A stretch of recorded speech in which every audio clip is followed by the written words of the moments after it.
This is FNN where we give facts, not nonsense. Okay, so our storyline today. Top congressional leaders met with Joe Biden today to try to avoid a government shutdown. Joe Biden met with Senate Majority Leader Chuck Schumer, Speaker of the House Mike Johnson, Senate Minority Leader Mitch McConnell, Speaker of the House Hakeem Jeffries, while accompanied by his Vice President Kamala Harris. Leaders are very optimistic about getting a deal done, with Mitch McConnell going as far to say they made real headway on things.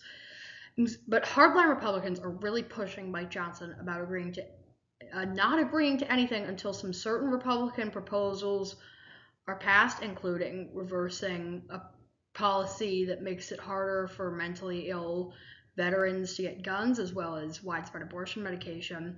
This happens while intense pressure is being put on Johnson by really everyone in Washington to pass a $95 billion foreign aid bill with aid for Ukraine and Israel that was passed by the Senate a couple weeks ago. And that is kind of overshadowing this all. So we'll see where this leads from here. All right, so Michigan primary preview. So the polls will close at 8 o'clock tonight. Most of the states on Eastern time.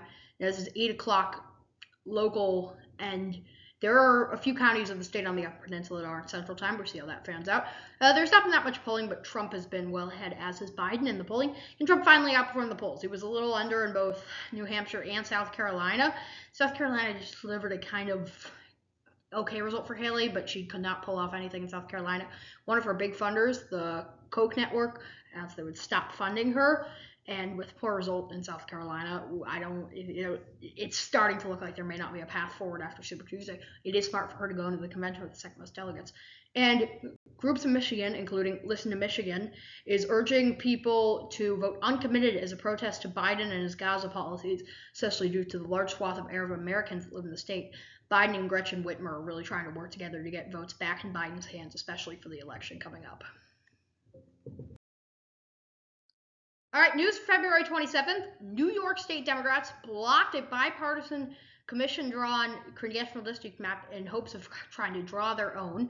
They're disqualifying it because they say they're protecting incumbents too much. The district does strengthen chances of a Republican and Democratic incumbent, and they are trying to lock down Tom Suozzi's sweep, which they won, so they are almost effectively trying to gerrymander the map in their favor.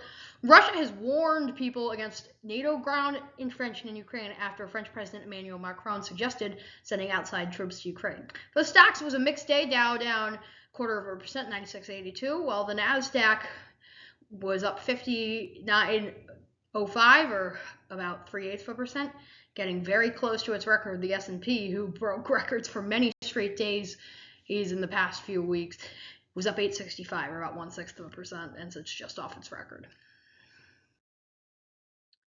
All right, U.S. temperatures in the thunderstorm forecast. U.S. high temperatures today.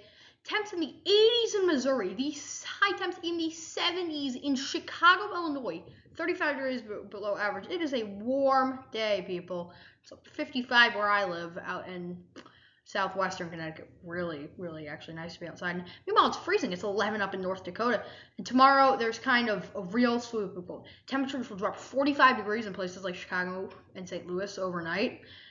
While there is a large swath of thunderstorms moving in, we could really see some severe thunderstorms kind of along southern Indiana, Illinois, northern Kentucky, southern Ohio, that will kind of move its way into upstate New York, but not much. So watch out if you live in the Chicago metro area, and then really that kind of Rust Belt area all around there. And for tomorrow's forecast, it'll be pretty much actually a pretty average day.